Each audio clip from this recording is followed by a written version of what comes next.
2 साल के गैप के बाद नीट का एग्ज़ाम का पेपर फिर से लीक हो गया। और कमाल की बात यह है कि इस बार जो एनटीए है, जो एजेंसी है, जो इतना बड़ा यू नो इतनी बड़ी मशीनरी है इस तरह के एग्ज़ाम्स को कंडक्ट करने के लिए, उनको पता भी नहीं चला कि पेपर लीक हो गया। वो तो किसी एक विजिल ब्लोअर ने पकड़ा कि यार ये गैस पेपर वर्सेस जो एक्चुअल पेपर है उसमें इतने क्वेश्चंस मैच कैसे कर रहे हैं। फिर बात चली, फिर मीडिया ने बवंडर उठाया, फिर सोशल मीडिया पे आया, फिर बच्चे बाहर आए, फिर कोचिंग संचालक बाहर आए, तो ये मैटर उठा। और जब बहुत ही ज़्यादा मामला बिगड़ गया तो फिर एनटीए ने कहा कि हाँ हाँ ये पेपर लीक हो गया और हम इसको दोबारा करवाएंगे।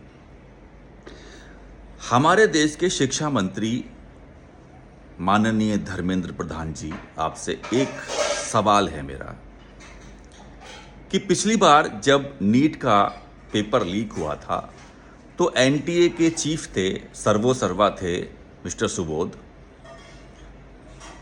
उन पे आपने आज तक क्या कार्रवाई की है?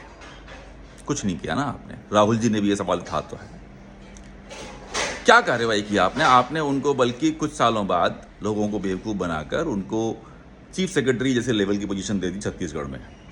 ठीक है, कल जब मीडिया ने आपसे सवाल पूछा कि आप क्या करने वाले हैं तो आप कार में बैठ के भाग गए। आप देश के शिक्षा मंत्री हैं यार, करोड़ों बच्चों का भविष्य आपके हाथ में है और आप इन सवालों से भागते रहते हैं।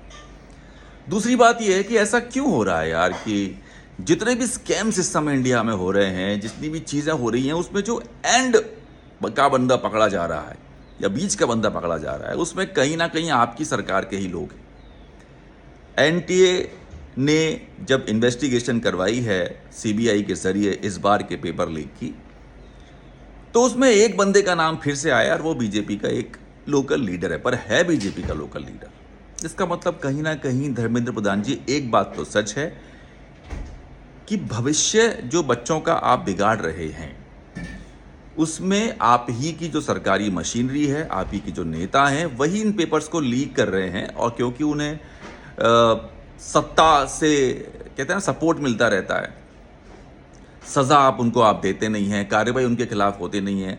अभी भी आप देख लेना आप क्या करने वाले हैं। आपने बच्चों को और उनके पेरेंट्स को बेवकूफ़ बनाने के लिए सिर्फ ये एक सीबीआई का तुर्रा फिट किया है।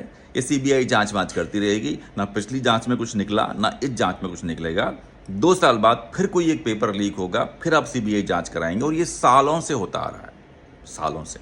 बेवकूफ़ अगर कोई है इस दुनिया में, हम हैं। हम जैसे पेरेंट्स हैं, इस देश की जनता है।